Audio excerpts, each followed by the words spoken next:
Hello, friends, and welcome to another episode of the Juicebox Podcast.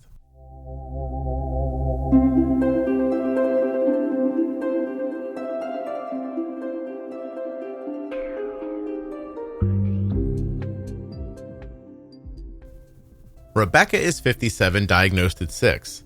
She is Mel's mother. Mel is 34, diagnosed at 32. And today, they're both on the Juicebox Podcast. Please don't forget that nothing you hear on the Juicebox Podcast should be considered advice, medical or otherwise. Always consult a physician before making any changes to your healthcare plan or becoming bold with insulin. Don't forget to save 40% off of your entire order at CozyEarth.com. All you have to do is use the offer code JUICEBOX at checkout. That's JUICEBOX at checkout to save 40% at CozyEarth.com. When you place your first order for AG1 with my link, you'll get 5 free travel packs and a free year's supply of vitamin D. Drink AG1.com/juicebox. I know that Facebook has a bad reputation, but please give the private Facebook group for the Juicebox Podcast a healthy once-over. Juicebox Podcast, Type 1 Diabetes. And if you're a U.S. resident who has Type 1 or is the caregiver of someone with Type 1, I'm reminding you to take the survey at t1dexchange.org/juicebox. This show is sponsored today by the glucagon that my daughter carries, Gvoke HypoPen. Find out more at gvokeglucagon.com/juicebox. Today's episode is sponsored by Medtronic Diabetes, a company that's bringing people together to redefine what it means to live with diabetes.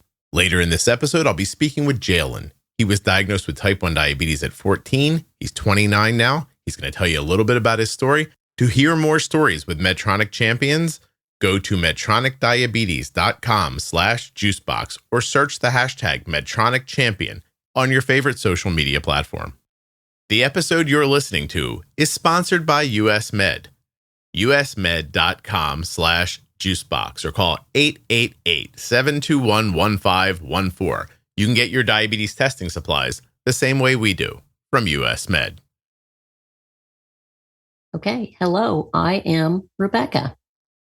And I am her daughter, Mel. All right. So we have Rebecca and Mel here, and it's not something we normally do. So Mel, can you tell me why you and your mother are here together?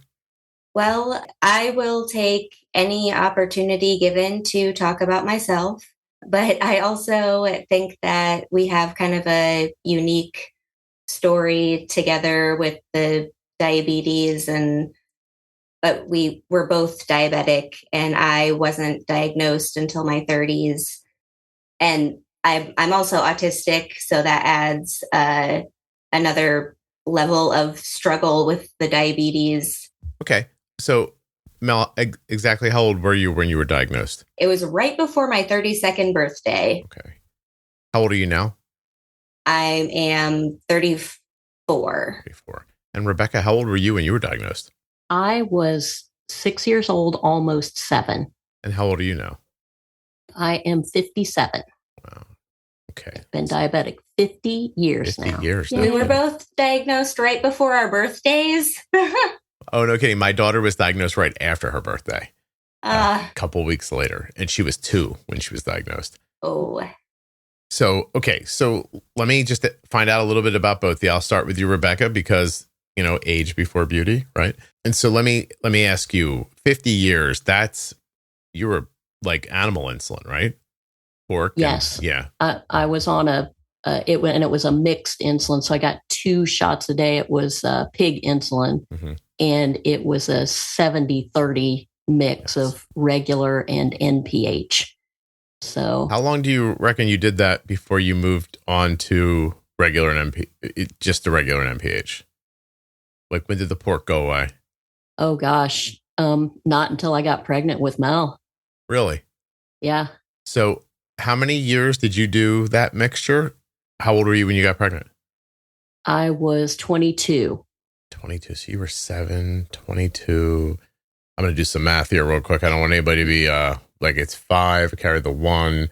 But you had diabetes for 15 years and you were using that regimen. Yes. Okay. Yeah. Do you remember why they had you change? Not really, other than I think it was about the pregnancy. And then I was on, I don't think they had Lantus back then. Mm-hmm. That's 35 years ago. So yeah. I honestly, I don't remember that much about that, other than I switched from getting 2 injections a day to I would get 1 before I ate. Mm-hmm. And then the long acting, whatever it was at that time. Okay.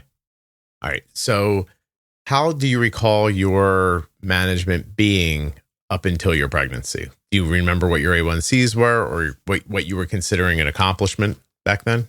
Honestly, just staying alive was pretty good for me back then. I had, it was not good control. I don't really know how to answer, other than I don't remember my A1Cs, but I think they were pretty good because my blood sugar swung so much that it evened out that number. So your A1C didn't look terrible, but you were very high, very low, kind of fooling the A1C test, basically. Yes. Yeah. Yeah. Did you get low to the point where you needed help? Right around the same time I got pregnant, I started to have hypoglycemic unawareness, and I couldn't even remember certain things. I would come out of it with somebody, usually my husband at the time, Mel's dad, helping me eat something and get out of it. And I just, at that point in my life, I didn't really think, I think I'm kind of low now because I'm not making a lot of sense. I'm going to grab a juice here. You can check are you wearing a CGM by any chance? I am. And I'm hovering right around 92, but I think it's a slow drop. Okay. Some of it might be nerve. Do you find yourself reaching for words you can't find when you feel like this? Yes. Yeah. Yes. Mel, I'll jump to you while your mom drinks a Juicebox on the Juicebox podcast. I will jump to you for a second.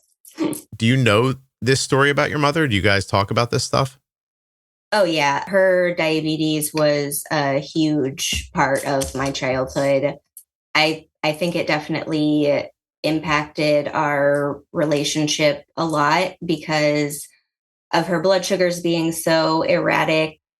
I kind of learned there's a certain look in her eyes that I could recognize when she was going low. And I knew, okay, that's not really my mom.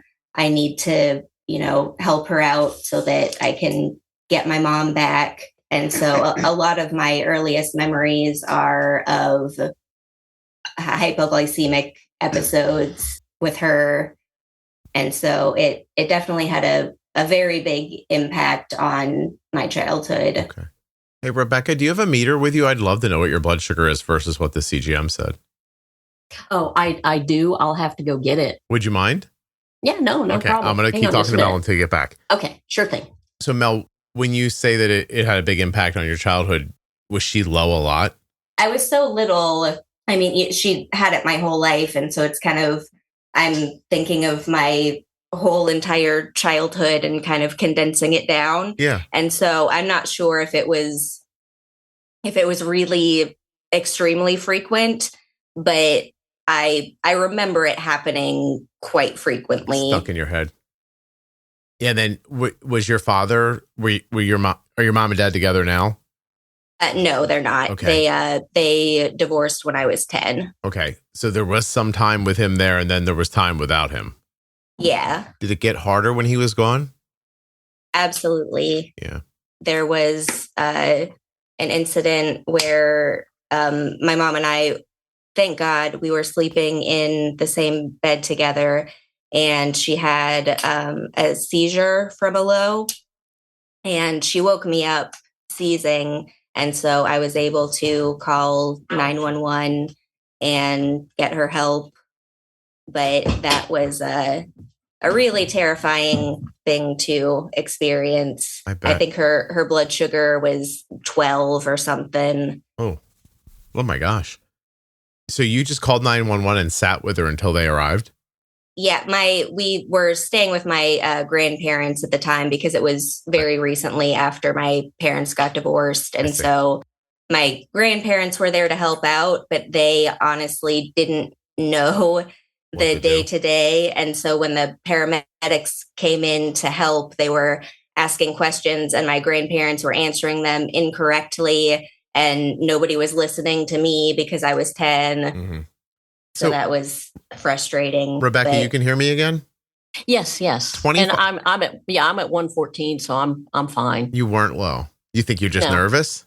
I think I'm just nervous. That's okay. Well, now you might have to bolus for that juice. Yeah, that's what I'm thinking. I'm keeping an eye on it.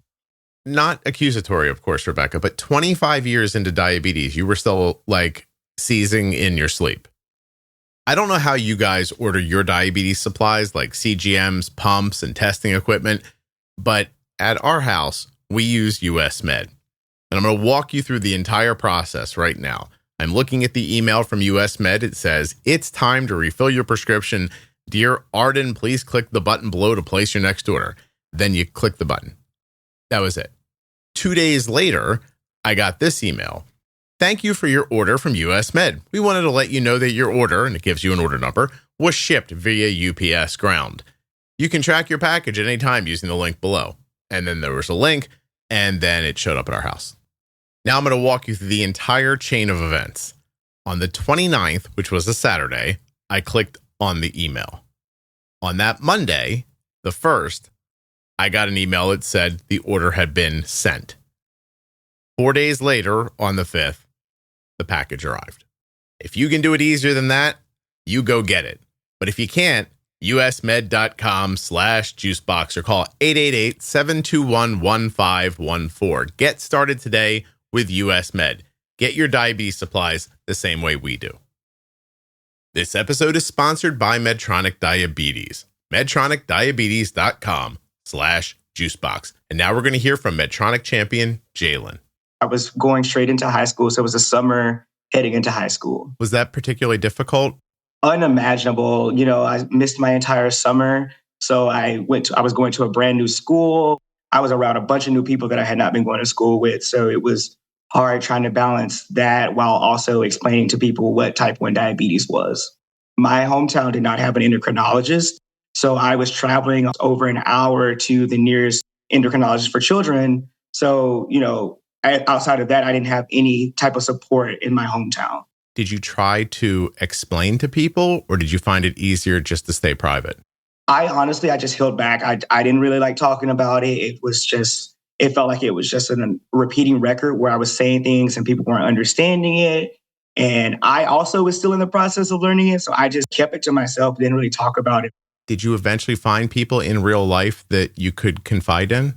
I never really got the experience until after getting to college. And then once I graduated college, it's all I see. You can easily search Medtronic Champions. You see people that pop up and you're like, wow, look at all this content. And I think that's something that motivates me. Started embracing more, how I live with type 1 diabetes. MedtronicDiabetes.com/juicebox to hear more stories from the Medtronic Champion community. Yes, and I'm going to, after the divorce, after I started living on my own and taking care of myself, I started seeing an endocrinologist, and that man, I appreciate him, but not everybody did. But he looked at me and he said, I cannot believe that you've been diabetic this long and you know nothing about it. And he basically shamed me into learning the technology. And I'm gonna give myself a little bit of a pass on it, because when I was diagnosed when I was 7, they told me it was going to be cured, before I was 10, before you were 12, so I heard this and I looked at every newspaper article. I've got a scrapbook with things from 1978 about advances in diabetes, and it didn't change. It didn't change. And then I got to be a teenager and I'm like, nothing ever changes. This is just what my life is. So I didn't try. I stopped trying. Mm-hmm. Dr. Whitey, I will use his name. His name's Lamont Whitey, and he was paramount in helping me get onto a pump. It was before I got my pump, before they had continuous glucose monitors, but that helped. And once the Dexcom came out, like, that was life-changing for me. I don't worry about not waking up. Dexcom has changed my life, but Dr. Whitey was the one that really, he told me, yeah, I can't believe you don't know anything about this disease. I'm like, oh. You really do attribute that to just being told at such an early age, this isn't going to last very long. Don't worry about it. I did try back in the day, but I was peeing in a cup. Okay. After school, I would go home. I would pee in a cup. I would go pee because you wanted fresh urine. So you'd go pee. I'd watch Gilligan's Island, and then I would pee in a cup again. And if it was blue, I was supposed to eat 4 vanilla wafers. Mm-hmm. And that was what it was when I was 7. So as time went on, you get to be a teenager and you don't even care. I didn't do very well. And it wasn't until after I was divorced that I actually started caring for myself without help. And without the doctor, do you think you would have even begun then? I think so. I think because I still saw an endocrinologist. I just didn't care. Yeah. It was like my insulin supplier. So I didn't want to get on a pump. They talk about me getting on a pump. I'm like, I don't want one of those. I don't want something attached to me. Try to explain to people listening. It's not apathy, right? Like it started off with, this isn't actually something I have to worry about because it's going to be over soon. But then it turns into like, you're a young kid and you're just not paying attention to it. Are you not having physical symptoms? Something that you would say to yourself, I need to stop this. Like this is happening to me all the time, or my numbers are crazy or whatever. Like, why didn't something happen to shock you before the doctor said, I can't believe you don't understand this? Well, things were happening, but I thought that was just my life. I never stopped taking insulin. I took sugar or glucose when I was low, but I just couldn't figure out how the food and the insulin worked together. Mm-hmm. So I just thought it was a crapshoot. Gotcha. Sometimes I'm low, sometimes I'm high, and I get insulin when I'm high, and I eat sugar when I'm low. And I just want to jump in. I watched, growing up, my mom always took her diabetes serious. I mean, there was never a time she would complain, I don't feel like taking my insulin, but she always took her insulin. And so there was never a lack of effort, but it was almost like you didn't realize that it was possible to do better. Yeah. So this chasing it was what she thought it was. Yeah. Yeah. Okay. Rebecca, the pump helped a little bit when you got your first pump, but not completely. You're saying the CGM is what turned it around. So how long have you had a CGM? I have had a CGM since, when did they first come out? I got one early on, and then I lost my job and I did without it for like 2 years, and hardest 2 years after having something like that taken. So I just recently got back on it within the past probably 7 years. So how many like emergency low blood sugar incidences with just a pump? Did they go completely away, or did the number go down? The number went down. I stopped going as high and as low. I remember once I wanted to get on the pump and I didn't have the CGM before they were a thing. Mm-hmm. I was told by my doctor, you need to stop checking your blood sugar so often, and you need to gain some weight. And because I was checking every hour, I checked my blood sugar every hour that I was awake, but I didn't know what to do with the numbers until I heard this guy. His name's Scott, and he really helped me realize what I could do with those numbers. Wait, really? But, yeah. Oh, yeah, it was you. Oh, let me sit up. I didn't know I was going to be congratulated. Hold on a second. Oh, I was leaning back. No, honestly, just that you'd had diabetes for so long, I guess I just assumed that you had gotten it worked out on your own and found the podcast later. But that's wonderful. I'm happy. So do you think that what was happening before is like you probably weren't pre-bolusing your meals, you were shooting up high, testing, seeing a big number, putting in insulin, then crashing down low after the food was digested? Exactly that. Yeah, you were just chasing the whole time. Mm-hmm. How about that? What makes you find me? Is it Mel's diagnosis? Did you think, I can't let her live the way I lived? Actually, it's not even that. When Melanie was diagnosed, she researched and she told me about you. Oh, and I started listening to the podcast. You have literally changed my life as much as the Dexcom did, sir. And I I can't say enough good things about you. That's so nice. Thank you. Incidentally, a couple of years ago, a website ran one of those, like, the brackets they do in March Madness, but they did it with diabetes stuff. And it came down to the final two. It was me and Dexcom, and I beat them. So, I was very proud of that. I don't know why. It was an online poll. It wasn't really that specific. But that's awesome. Yeah. But so, well, first of all, that's terrific. And secondly, Melanie, how did you... Also, I love Mel, that your mom calls you Melanie, but you want to be called Mel. Oh, yeah. She gets the pass because she gave me the name. Yeah, so. no. It's funny, though. But every time, Rebecca, every time you say Melanie, I think, am I supposed to be saying Melanie? We can use Melanie if that's easier. I don't mind. Well, let's see if I can't figure it out. So how do you find the podcast then? What's the path that leads you to it? After I was diagnosed, a lot of the first fear I had when I saw the 600 on the glucose meter and we went to the emergency room was I've ruined my family's financial future.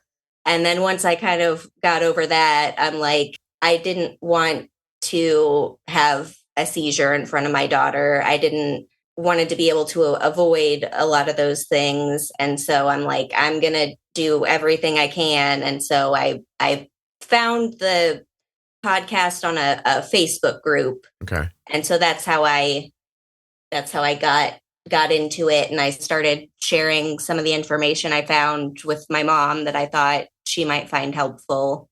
Gotcha. And then Rebecca, did you start hearing things that you're like, this is completely different? Is that what happened? When I was a child and we pre-bolused, it meant getting your shot, and, it was an injection, getting your shot before you ate, which to my mom, and, it was 1974. Yeah. But it was get your shot and then you eat immediately. Right. And now I did not understand how much pre-bolusing could help my after I ate numbers. Yeah, right. I had no idea until your podcast. And I mean, maybe that sounds dumb, but nobody, they talk about pre-bolusing, but they don't. I've finally figured out oatmeal, and it takes four units is typically what I get, 15 minutes before I eat it. And I rarely will go, I still kind of spike, but it's like 180, 190 if I go up to 200 after oatmeal, and I never could eat it before. Mm-hmm.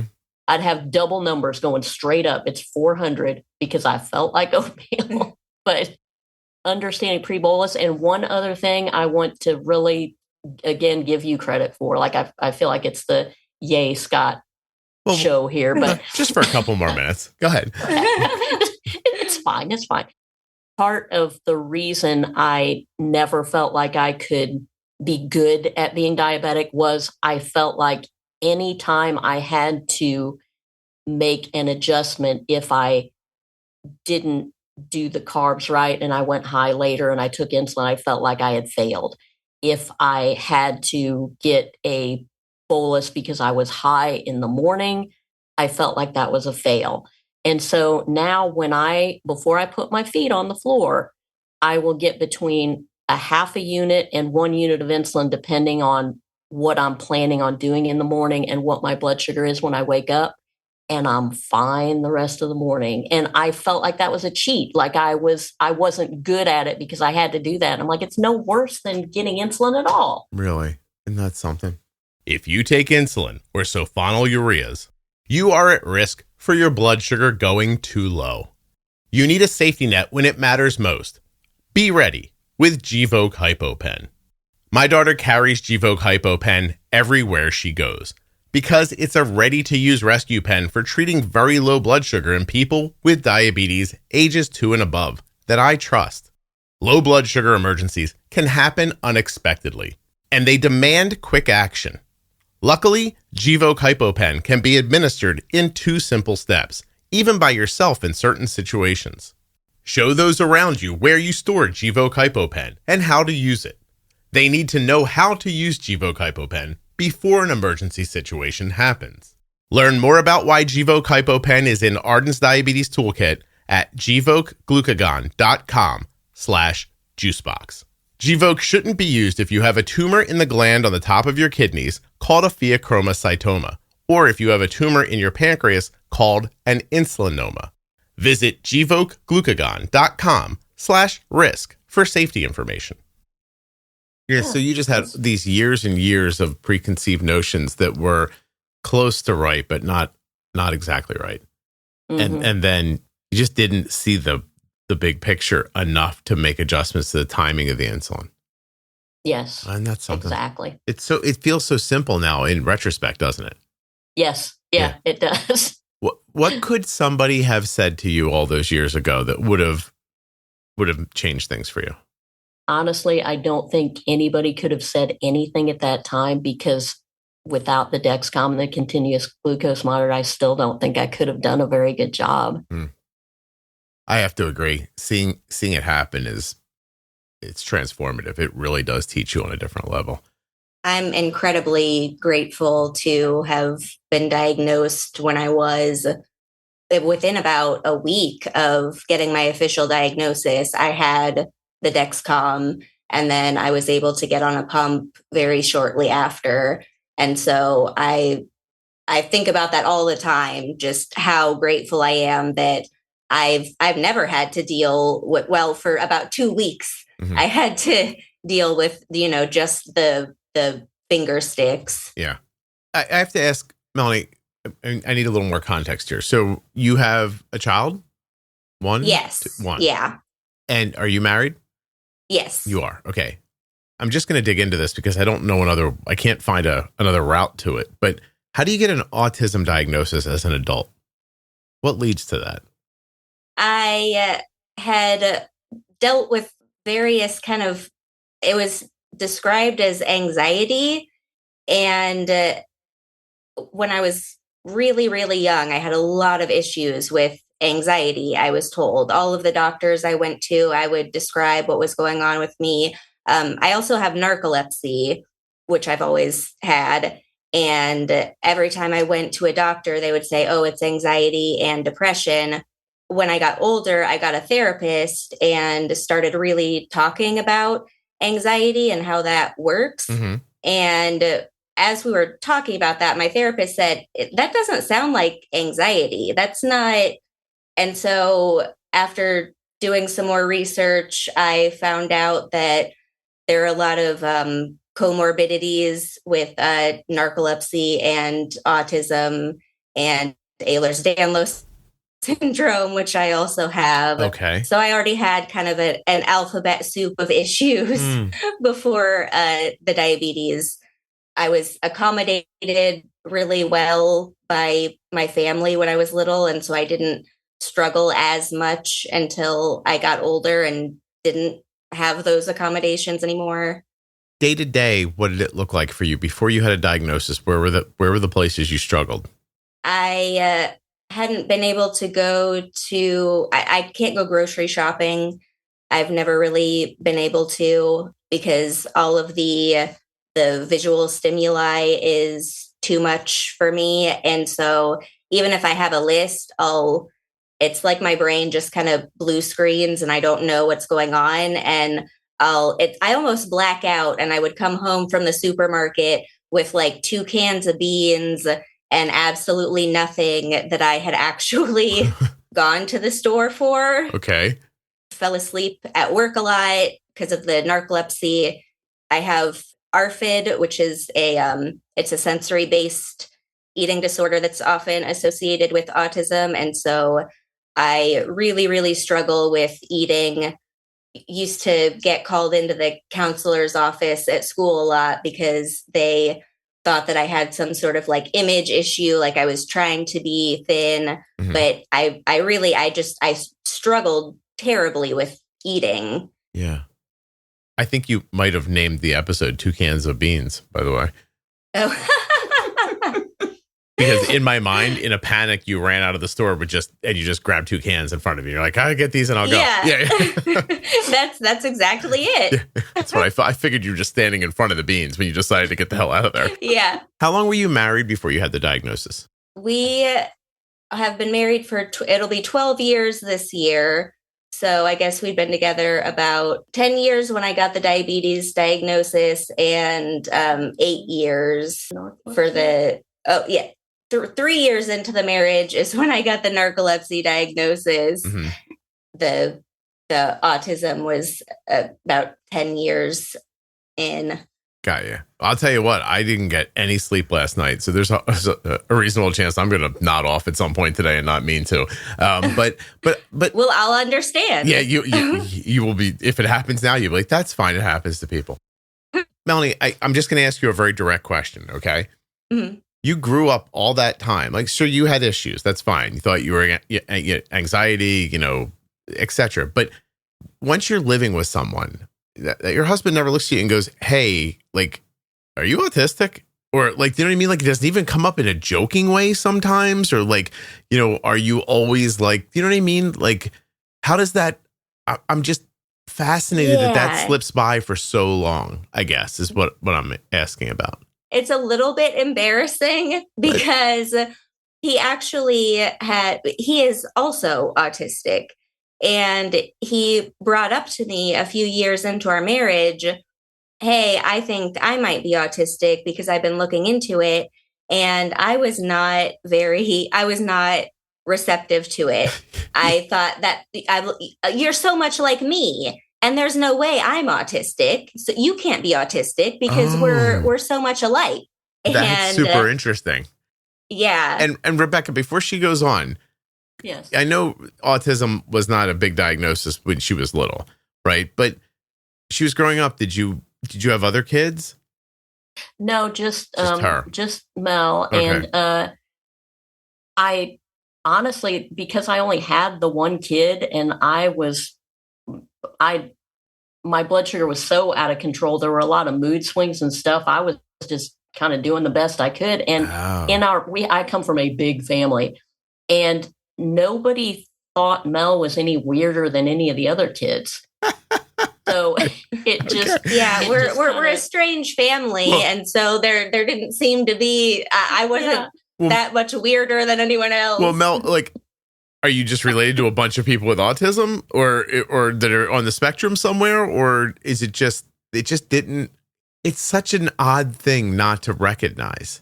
Like, that's all I'm saying. I'm not coming down on anybody. It was just like, you're freaking me out that this is the story. It's yeah. It feels like somebody, I don't know. It almost feels like somebody comes up to me, on my 30th birthday and says, hey, you're actually Puerto Rican. And I go, what? I am? Oh, okay. Like, I didn't know. Like, it almost feels like that. You know what I mean? Like that kind of outlandish. It was mind blowing when I finally accepted it, because it put so much into context. And I think that if we had access to the kind of information that we do now when I was younger, looking back, I was a textbook case. And it almost kind of shocks me that none of my teachers or anyone ever suggested that I go in for an assessment. Feels like the public school system let you down pretty well, too. Yeah, I had to have my own special classroom for when the fluorescent lights got too overwhelming for me. Mm-hmm. And so they would send me in, because I would have what they were calling panic attacks that I now know were autistic meltdowns. But so they knew enough to put me in a separate classroom, but not enough to say, hey, maybe you should look into this more. Yeah. And I'm going to jump in right here because, again, the public school system did not notify me, her mother, that this was happening. So she'd come home from school. And when she was a teenager, we're very close now, but we weren't as close back then. So we didn't have the same kind of relationship we do now. And I just didn't know. I thought, she's doing okay in school. And one of the things she said to me, because Mel did very well in school, but she said, I literally slept through high school. And after the narcolepsy diagnosis, it was even funnier. Wow. I did. By the way, I did too, Mel, but not because I had narcolepsy. I was just like, oh, I hate this. Wow. Okay. So I want to say, admittedly, I don't understand the entirety of the autism spectrum, right? but Yeah. you're beyond high functioning, I would imagine. Well, I haven't been able to work in several years. I think it's a little bit difficult to put, what's the autism and what's the narcolepsy and what's from the Ehlers-Danlos syndrome. So I don't know like what percentage of my disability comes from autism specifically, because I know that narcolepsy makes the symptoms a lot worse. And then the sensory issues, adding diabetes onto it. Now I have things stuck to me all the time. And so that's kind of lowered my capacity overall for other sensory input. Okay. Yeah, tell me about the sensory stuff. What bothers you? My mom can remember when I was getting dressed in the morning for school, putting pants on was physically painful for me. Cold fabric was like a electric shock all over my body. It makes my teeth hurt, just genuinely painful. And I didn't have the words to really describe that back then. But autistic brains process a lot more information than a neurotypical brain. And so my body is just more aware of everything that's happening. I can, being outside can be overwhelming if it's a little too windy, because I'm like, there's too much air on my skin. And so that's why I have the T-Slim pump, because it's a smaller thing that's actually stuck to me. Because I feel like I would kind of panic with the Omnipod. I don't know. Yeah, but you're doing it though, right? Like you're making your way through it. Yeah. I really want to credit my mom, because even though her control was not good when I was growing up, she taught me so much. And after I think about all the people who are diagnosed who have no idea about diabetes, never even heard of it. And they're learning all these new things. And for me, watching my mom, I was just like, okay, that there was a grieving period, but I had seen my mom. She keeps pointing to, I wrote a note. She wanted me to say that my husband bought me condolence flowers for the passing of my pancreas. That's very funny. What kind of bow? Was there a lovely bow on it or anything? Yeah. It was a gorgeous bouquet. I cried. Oh, that's very nice. Well, but Rebecca, I mean, I think what we're really hearing here, and it's not an apples to apples comparison, but you know how sometimes you grow up with a parent who's an asshole, and you think either I don't want to be like that, and you work hard not to be like that, or you end up being an asshole. And like, it sounds like Melanie saw what happened to you and was like, well, I don't want that to happen to me. And so you kind of did help her. It's not how you think of setting an example, but you ended up being very valuable for her still.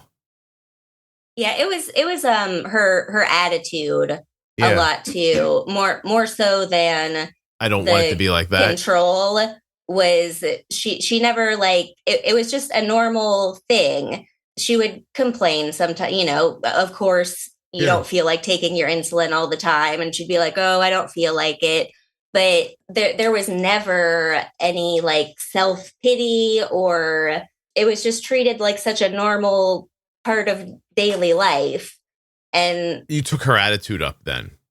Yeah. Okay. Yeah. Well, that's nice. That's lovely. Radical acceptance is a term that I like, that I think fits pretty well. Yeah. It's just, well, like she said, she didn't think that things were going to get better. She didn't see really room for improvement. But at the same time, you weren't hopeless about it.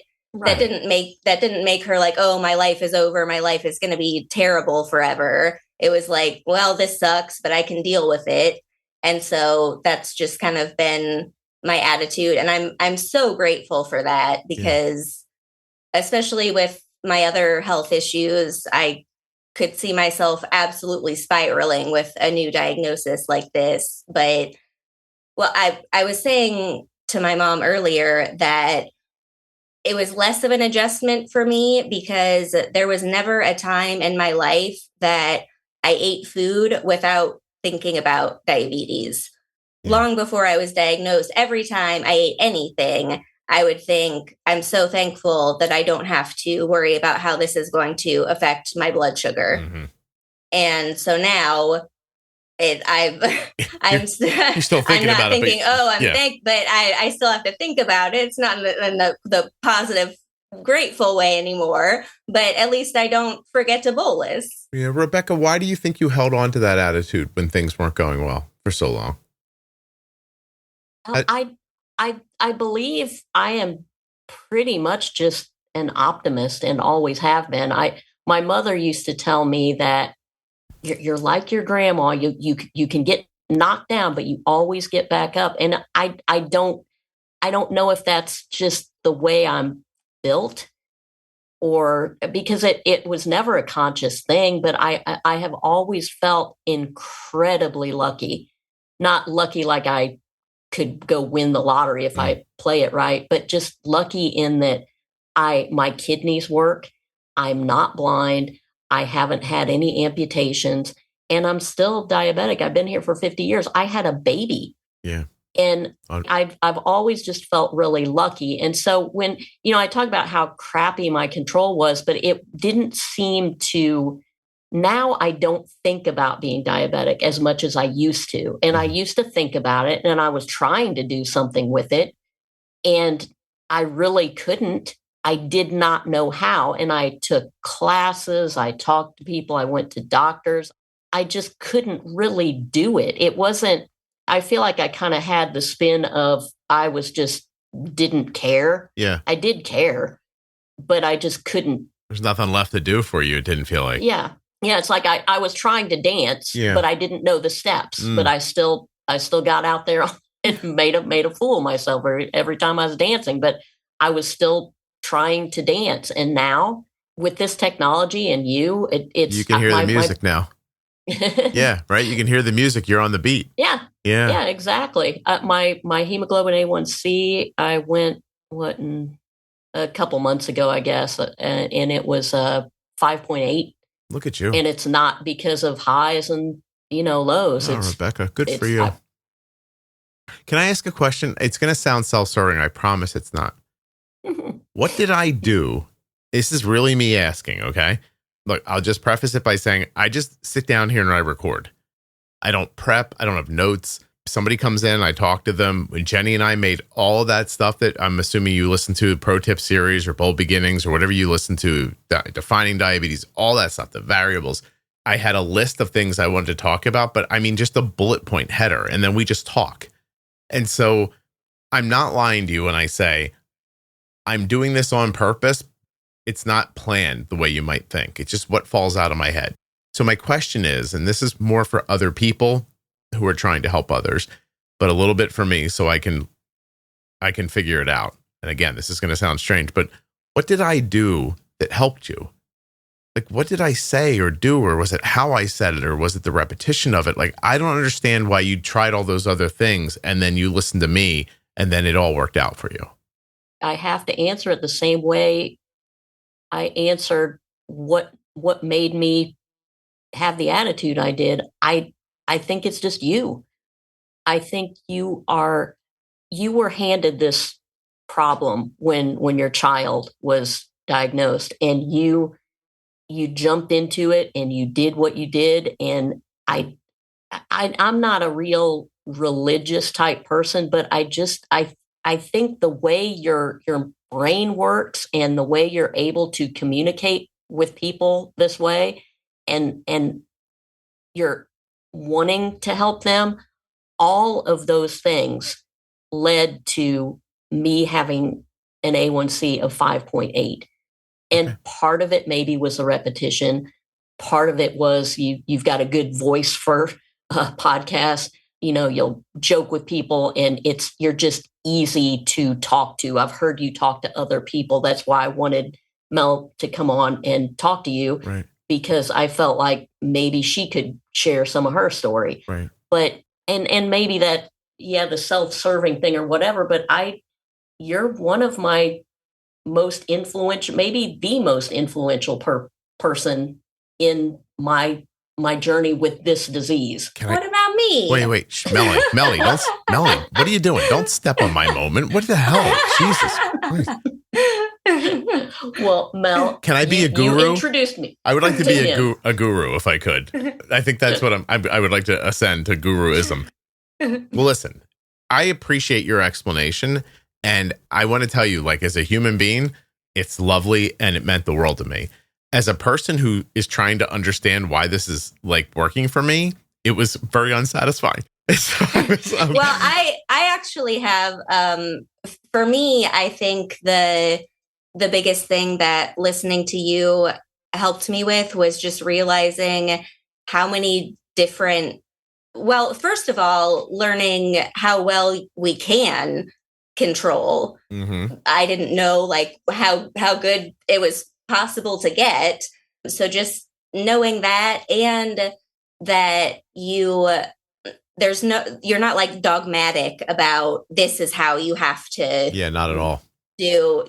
And so just knowing that there are different options, and especially with my sensory issues with food, a lot of that can be really tricky for me. And so you offer such a wide variety of tools and explain them so well. Okay. Because this disease, it's not one size fits all. One thing isn't going to work for every single person. And so it's the wealth of ideas that you put together is just tremendously helpful. I'm glad. And the lack of judgment. If I'm being honest, I think most people who create content, which I guess is technically what I am, but I think that they're trying to be on a team so they can fervently get people behind them. And actually, when you cause a little bit of strife, it drives numbers. And Yeah. I'm just not into that. I just think however you eat is how you eat. And, the goal here and the key to it is obviously to use insulin correctly, understand the timing and the amount, and see the variables, that kind of stuff. But I really do appreciate both of your perspectives. If you said to me, write down the recipe for this, I think I would get it close, but I just don't know it. And I guess you just described, Rebecca, that the rest of it's intangible stuff that you can kind of say, maybe it's this and maybe it's a little bit of that, but you don't know the measurements of it. I actually told somebody yesterday, somebody asked me privately, why do you think your podcast is popular? And I ran through a few things. And one of them I said was, I have a deep voice. Mm-hmm. Yeah. And I actually think that helps. I know what I'm talking about and I have a deep voice, and I talk in pictures too. Mm-hmm. So You do have a pleasant voice. thank you. Oh, Mella, thank you very much.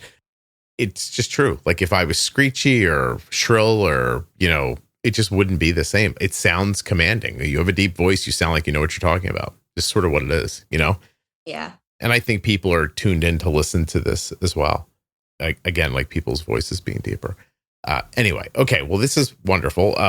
Let me ask you, I want to make sure we're covering the things you wanted to talk about. So Mel, do you have more that you'd like to say about your life or anything you want to fill me in about? There's not really a small snippet. I guess just my mom and my uncle are both diabetic, and I have a great aunt and a great great aunt who both passed away from diabetes. So I'm from a long line of diabetics. 5 I counted there. Yeah. I feel so grateful, and not a lot of people get that, but I feel like I think about the family members who I never got to meet because they didn't survive it, and I get the opportunity to live on for them and my mom as well. And I think that's incredible. Beautiful. Yeah. Hey, so 5 members I counted, including you and your mom with type 1 just there. And you have I never say it correctly. Dan, yours say it for me. Danlos? Ehlers-Danlos syndrome. Ehlers-Danlos. And that's like hyperextended, like you can hyperextend your joints? Yes. Does that come with- it has to do with the connective tissue. Yeah. So I actually had gastroparesis long before my type 1 diagnosis. Mm-hmm. Just slow digestion in general? Yeah. How did that impact you? Trouble picking up nutrients? A lot of absorption issues. Yeah. Your iron get low? Yes. Right. Yeah. I have to take a lot of iron I can't really pre-bolus. My A1C is 5.3 and I have a 92% time in range. Sorry to brag for a minute, but I'm very proud. Don't apologize for that. I'm doing well, but in spite of the gastroparesis, but it's definitely it adds its own challenges. But my endocrinologist always thinks it's really interesting that I had pre-existing gastroparesis well before the diabetes. What other autoimmune stuff is in the extended family? Any thyroid, celiac? My uncle has, on my maternal side, a different uncle from the diabetic one has celiac. And I have a grandmother with MS. Mm-hmm. And I, other than the long line of type 1, I can't really think of. Yeah, Rebecca, is the last name I'm seeing here, is that your maiden name? Yes, I when I got divorced, I got my maiden name. Yeah, so back. you Polish descent? Yes. Okay. Yes. And what are we mixed with? What was Mel's dad? What is your dad? Rebecca's like, he had a job. That's all I know. So I love my dad, but I don't. He didn't come from the greatest family, so I just kind of pretend that that I'm just Polish. I see. You don't. But I mean, is it Irish, Italian? Like, do you know what it is? I think just mutt, various places in Europe. Okay. I don't know that there's. I think the last name is Scottish. Okay. Oh, that's what I'm trying to get at, because there's definitely pockets in Europe and places where you see like more autoimmune and type 1 come from. That's all I was trying. Yeah, that's all I was trying to get at. Yeah. Okay. And your dad has Ehlers-Danlos as well. He does. Yeah. What's the day-to-day impact of that, Mel? Basically had to adapt my whole entire life around it. And so now it's like the day-to-day, it's just kind of like how I live my life. Mm-hmm. But I have to do physical therapy. I can't miss more than 2 days of physical therapy, or I will be unable to move. My joints will lock up. Things pop out of place. I had an issue once where I was driving and my wrist and elbow both dislocated at the same time. Oh my God. And I almost crashed the car. I had my elbow dislocate while trying to hold a door open for some poor man. And I slammed it right in his face. And I was so embarrassed that I didn't even say anything. I have an autoimmune issue. Sorry. Yeah. I did how do I explain that I've held the door and then I just slammed it in your, sorry, my elbow dislocated. Mel, have you ever used autism as an excuse for something? Have you ever been like, it's not my fault, I have autism? I don't think I've known. I might have when I was younger, if I would have known that that's what was going on. but yeah, not yet. Mm-hmm. I'll keep it in the back pocket. Gotcha. There was a term that we used to use. God, why can't I think of it? I think it started with a P for somebody who was. Are you thinking of Asperger's? Oh, wait. Yeah. Asperger's. Thank you. Why did I say P? Is that just a word that doesn't get used anymore? Yeah. They just changed in the DSM, there's now 3 autism level 1, 2, and 3. Mm-hmm. And so what previously would have been classified as Asperger's is now level 1. Do you think you would have been Asperger's back then? Yeah, I think so. Okay. Oh, interesting. Oh, that's so interesting, actually. Yeah, it's a personal story I can't tell. Oops, I almost said something I can't say. That doesn't happen often. It's just a person that I know that I'm not connected to enough to think that I would be okay saying what I was going to say. Oh, yeah. But that's just, it's so, I don't know. The whole thing is fascinating to me. Tactile problems with food. Yes. What kind of stuff bothers you? Textures. I'm very, very sensitive to textures. If there is any sort of unexpected, like meat is tricky for me because if I bite down on a piece of gristle, that's it. Mm-hmm. It's not a picky eating thing. It's physiological. I can be eating something and be like, oh my gosh, this is delicious. And I'm really enjoying eating it. And suddenly midway through, my throat will just say, nope, we're not, I can't swallow anymore physically. I'm not able to force myself to swallow, even if it's food that I am enjoying. Sometimes my brain will just say, hey, this is poison, and not let me continue. Okay. Interesting. And so that's been, sometimes when I bolus, I'll bolus for like less than, what the actual meal is, just in case I'm not able to finish it. Or I've got to like always have, juice and stuff on standby because of how frequently I will bolus for something that I normally am able to eat and then discover, oh, it's an off day. I'm not able to, my brain's not liking this food now. There's no rhyme or reason to any of it. No kidding. It's absurd and ridiculous. But that's really something, though. I mean, honestly, have you heard me say on the podcast, like, I don't like broccoli because it feels like the florets are little tiny balls in my mouth. Yeah. I don't like that at all. Now it doesn't, like, I could eat it if I had to, but it is what about it just makes me go, what are we doing here? You know what I mean? Like, I'm not okay with this. The gristle thing's interesting. Like, just shuts you down, huh? Yeah. Any kind of unexpected texture and flavors are really, I'm not super sensitive to flavors. I'm not a fan of spicy food, but I don't get like the visceral response, throat closing up reaction to it. It's really just textures. Yeah. And you have a little, I'm sorry, Rebecca, go ahead. Well, I was just going to say, tell Scott about yogurt and Greek yogurt when he told me about I didn't care for yogurt that much.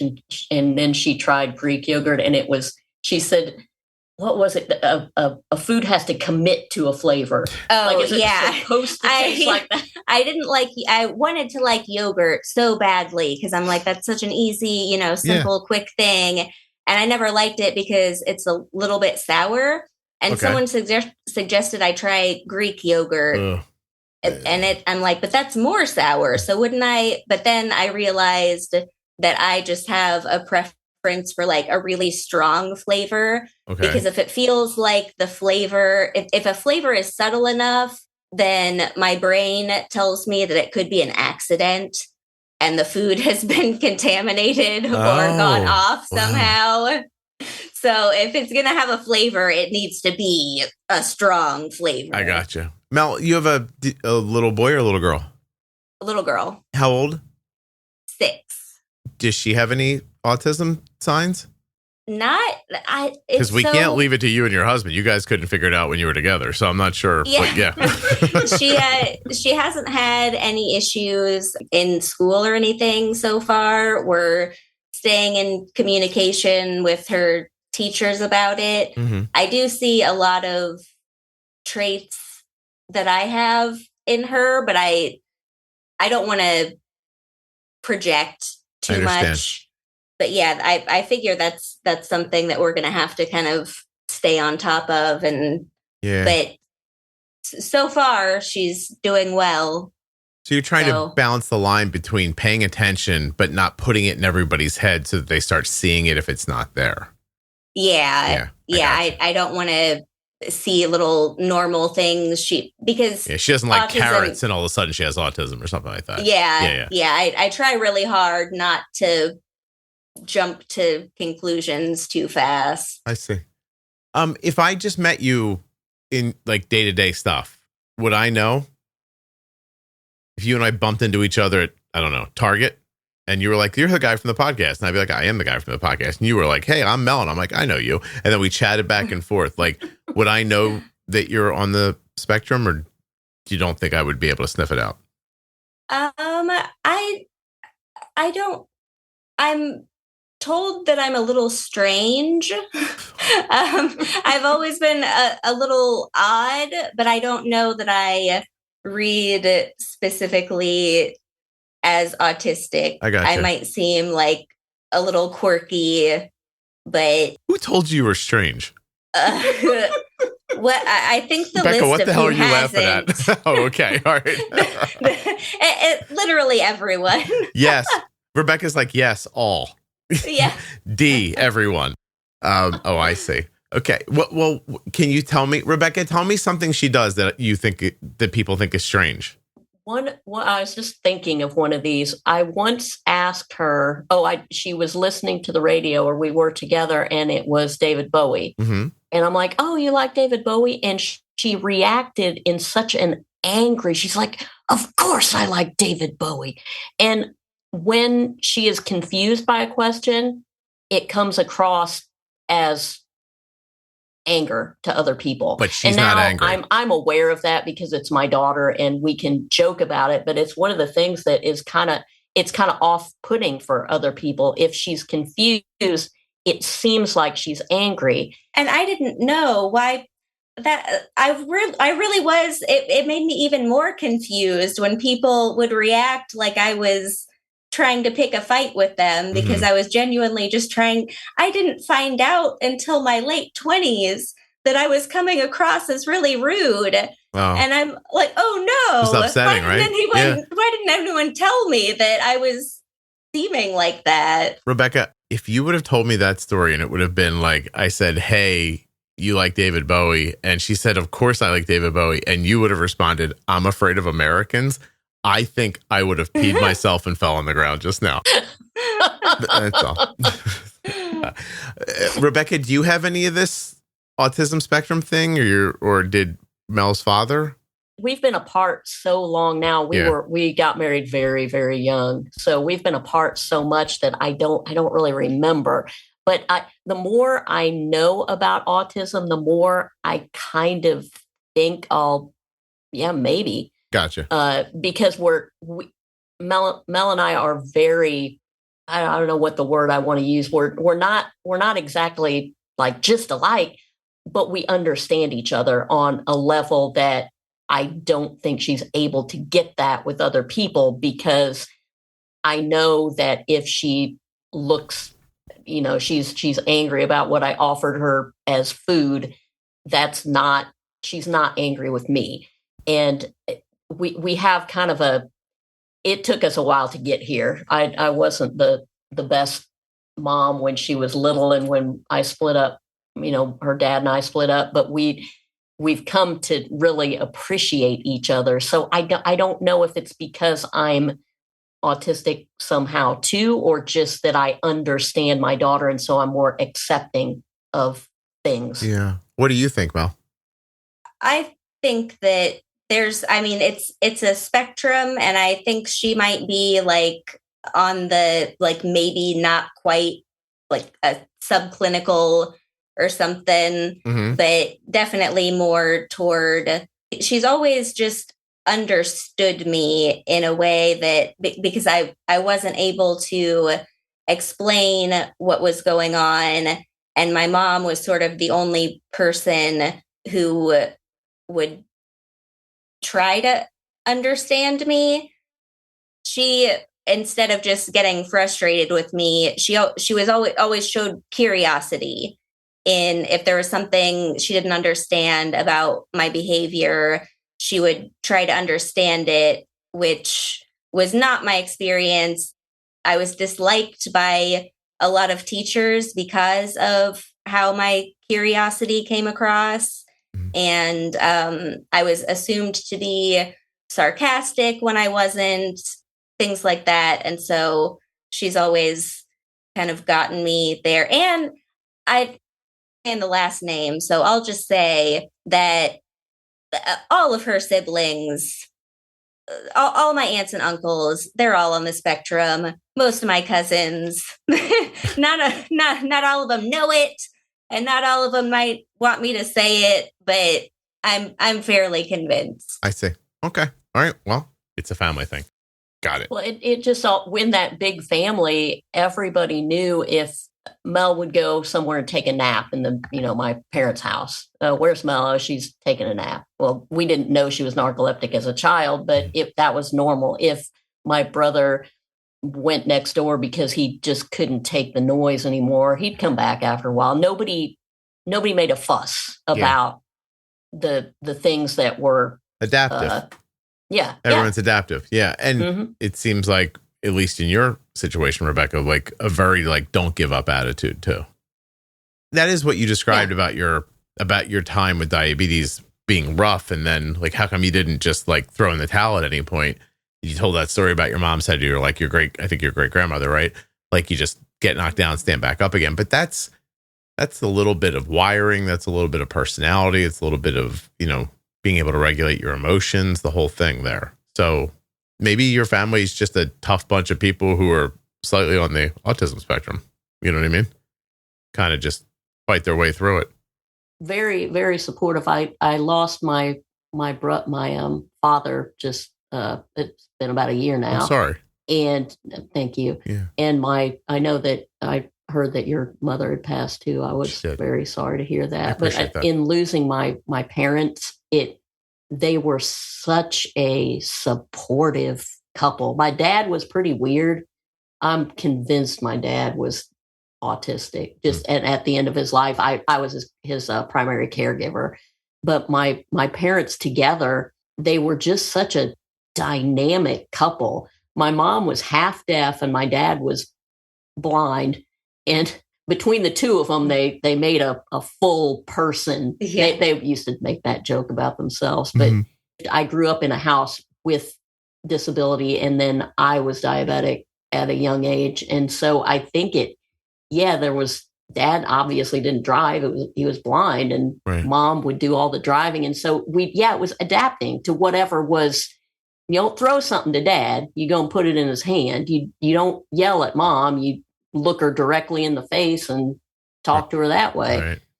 So the perfect Marco Polo team. Yep. Do people play that still? I don't think so, right? Oh my gosh. Okay. Well, I feel like I've gotten a really good look into your situation, and I love how far you've come, Rebecca. That it's really a triumph, honestly, to get to an A1C in the 5s after all these years. And then Mel just starts off that way. So she's got a great start for her time with type 1. And it's inspirational. It really is. My gosh, I don't even know what else to say. It just, I didn't expect this. I guess I'll finish up and then I'll ask you if you have anything else. But I read your note, and I have to admit, I didn't know what the hell today was going to be. And here's why. You said, I said, what are some of the themes you hope to cover in your episode? And it starts off by saying, well, all the contact information is mine, but this would be an interview with my also type 1 daughter, who was recently diagnosed as autistic. And she's interested in discussing family history as a unique positive, blah, blah. Okay, so that's your description. I swear, I thought Mel was going to be young from your description. And Mel, I know you're in my group now, but I didn't search your name when your mom sent it to me. I just went with what I read. And when you jumped on and you were like, I'm in my 30s, and I was like, whoa, what the hell? Yeah. I'm I really thought that I sat down today to have a conversation with a teen or a preteen or something like that who had autism and whose mom was going to sit next to them and kind of help them through it. Yeah. And so even when you started talking, Melanie, I thought, this woman doesn't need help talking to me. What is happening? And then I realized, Rebecca, you had type 1 also. And I was like, oh, I'm like, this is a fantastic opportunity to talk to the two of you, but just not what I was expecting when I started. So really, really wonderful. I think that our family dynamic it's a big part of it for me. Yeah. Yeah. No, you guys seem very close. Oh yeah. Yeah.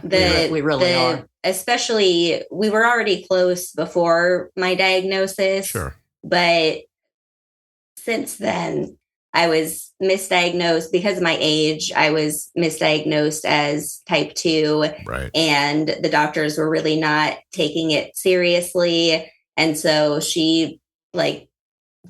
I used her insulin for a while to keep myself stable until we were able to get into her endocrinologist. I went to a diabetes class, and I think I was supposed to go to 3 of them, but I was so annoyed after the first one. I'm like, my mom I learned everything from her. I mean, the first day, as soon as we saw the 600 on my blood stick thing, she brought her monitor over. You guys were on your way.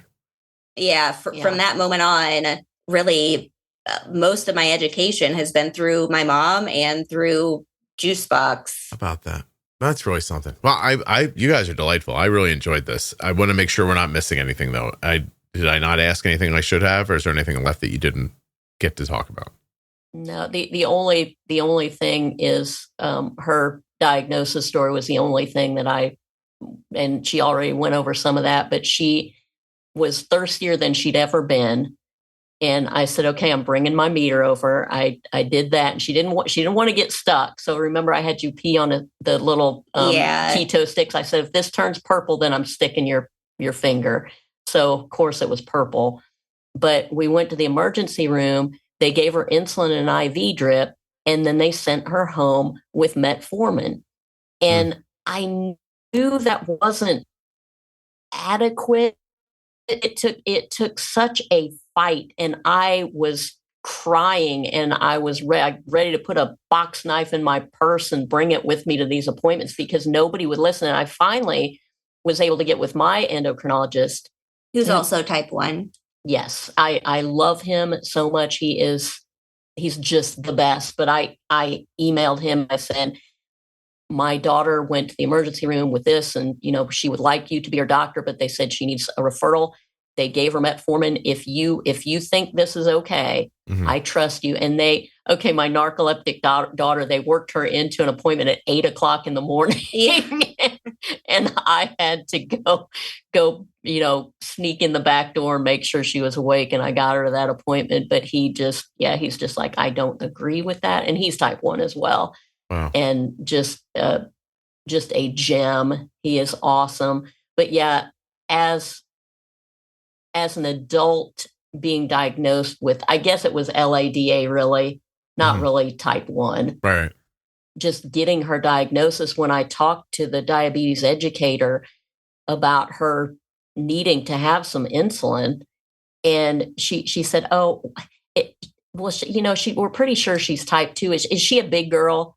I said, I laughed at her. I said, I'm hoping that she weighs 100 pounds because I was very, very thin. You were really thin at that time. Yeah, I imagine. Yeah. Because I know what you look. I know what you look like, and you're a lean person to begin with. Mm-hmm. Yeah. And I was very, very active at the time.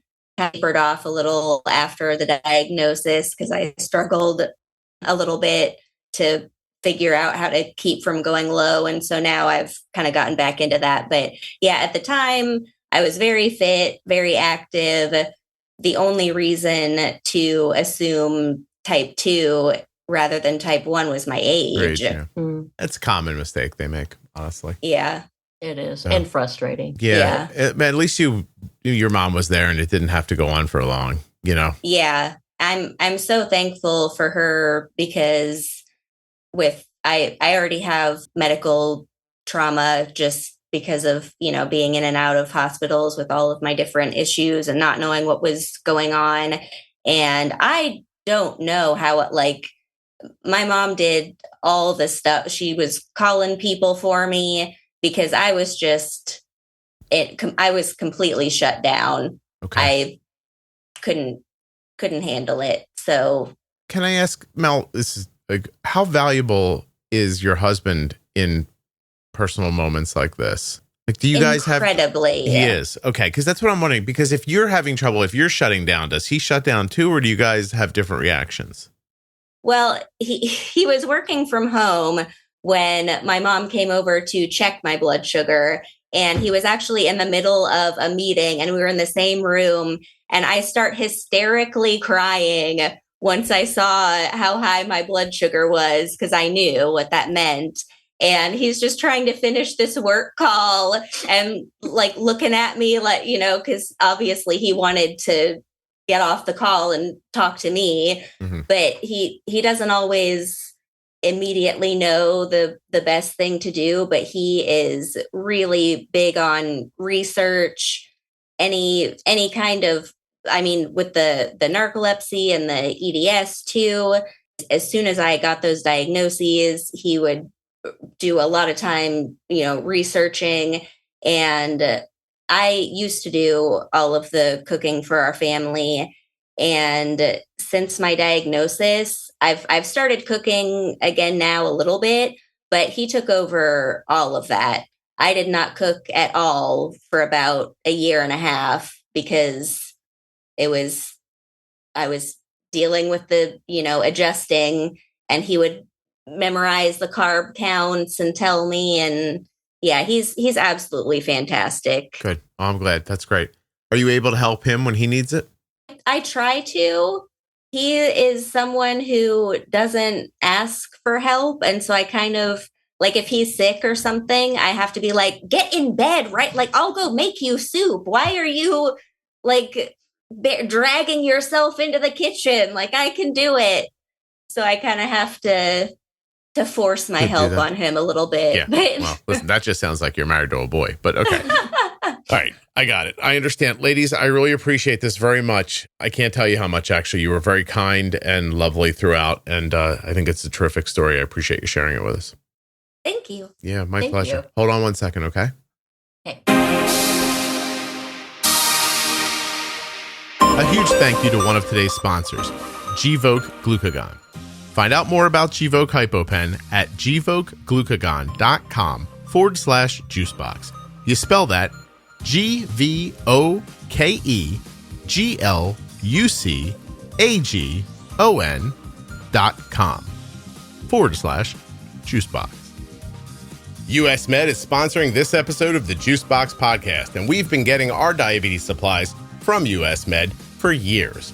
You can as well. usmed.com/juicebox or call 888-721-1514. Use the link or the number, get your free benefits check, and get started today with US Med. Jalen is an incredible example of what so many experience living with diabetes. You show up for yourself and others every day, never letting diabetes define you. And that is what the Medtronic Champion community is all about. Each of us is strong, and together we're even stronger. To hear more stories from the Medtronic Champion community or to share your own story, visit medtronicdiabetes.com/juicebox and look out online for the hashtag Medtronic Champion. If you have type 2 or pre-diabetes, the Type 2 Diabetes Pro Tip series from the Juicebox Podcast is exactly what you're looking for. Do you have a friend or a family member who is struggling to understand their type 2 and how to manage it? This series is for them. 7 episodes to get you on track and up to speed. Episode 860, Series Intro. 864, Guilt and Shame. Episode 869, Medical Team. 874, Fueling Plan. Episode 880, Diabetes Technology. Episode 885, GLP-1s, metformin, and insulin. And in episode 889, we talk about movement. This episode is with me and Jenny Smith. Of course, you know Jenny is a certified diabetes care and education specialist. She's a registered and licensed dietitian, and Jenny has had type 1 diabetes for over 30 years. Too many people don't understand their type 2 diabetes, and this series aims to fix that. Share it with a friend or get started today. Hey, thanks for listening all the way to the end. I really appreciate your loyalty and listenership. Thank you so much for listening. I'll be back very soon with another episode of the Juicebox Podcast. Hey, what's up, everybody? If you've noticed that the podcast sounds better and you're thinking, like, how does that happen? What you're hearing is Rob at Wrong Way Recording doing his magic to these files. So if you want him to do his magic to you, wrongwayrecording.com. You got a podcast? You want somebody to edit it? You want Rob.